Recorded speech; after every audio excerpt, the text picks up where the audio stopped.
શ્રી અયોધ્યા કાંડ સર્ગ 112। ભરત અને શ્રીરામના મેળાપનો પ્રસંગ જોવા માટે અરણ્ય વનમાંથી અનેક ઋષિમુનિઓ આવ્યા હતા।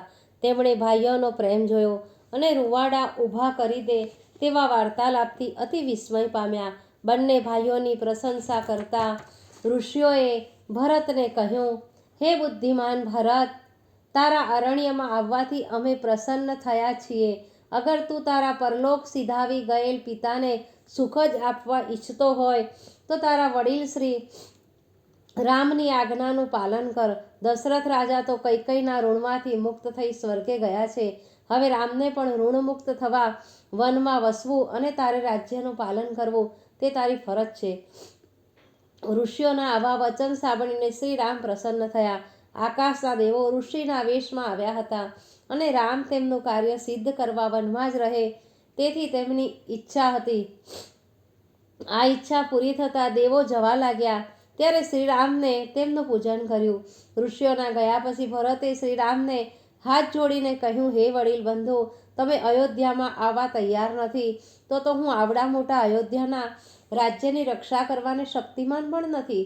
તમે એકવાર આવીને રાજ્ય ગ્રહણ કરી પછી બીજા કોઈને સોંપીને વનમાં ભલે આવતા રહો, એમાં મને વાંધો નથી, બાકી હું તો તમારા ચરણોનો દાસ જ છું। ભરતના પ્રેમભર્યા વચનો સાંભળીને શ્રીરામ અતિ ખુશ થયા।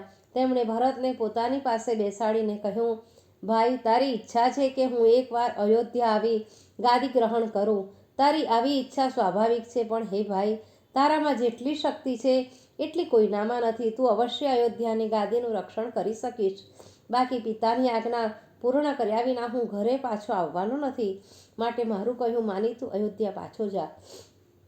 રામના આવા દ્રઢ વચનો સાંભળીને ગુરુ વશિષ્ઠે પણ અનુમોદન આપ્યું અને અંતે ભરત બોલ્યો, હે રાઘવ, આપના અડગ નિર્ણય આગળ હું લાચાર છું। હું આપની આજ્ઞા મસ્તક પર ચડાવી અયોધ્યા પાછા જરૂર જઈશ, પણ ત્યાં જઈને હું આપના સિંહાસન પર બેસીશ નહીં। માટે હે વડીલ બંધુ, આ સામે પડેલી આપની ચરણ પાદુકા ઉપર આપના પવિત્ર ચરણો આપ મૂકો, એટલે આપની પ્રસાદી તરીકે એ પાદુકાઓને લઈ જઈ હું સિંહાસન પર સ્થાપીશ અને પછી તેના પ્રભાવથી અયોધ્યાની પ્રજાનું રક્ષણ થતું રહેશે। ભરતની ઈચ્છાને માન આપવા પોતાની પાદુકાઓ પર ચરણ મૂકી પછી ભરતને આપી ભરતે તે હાથમાં ગ્રહણ કરી મસ્તકે ચડાવી પ્રણામ કર્યા અને શ્રીરામને કહ્યું કે હે રાઘવ, મારી હવે છેલ્લી વાત સાંભળો।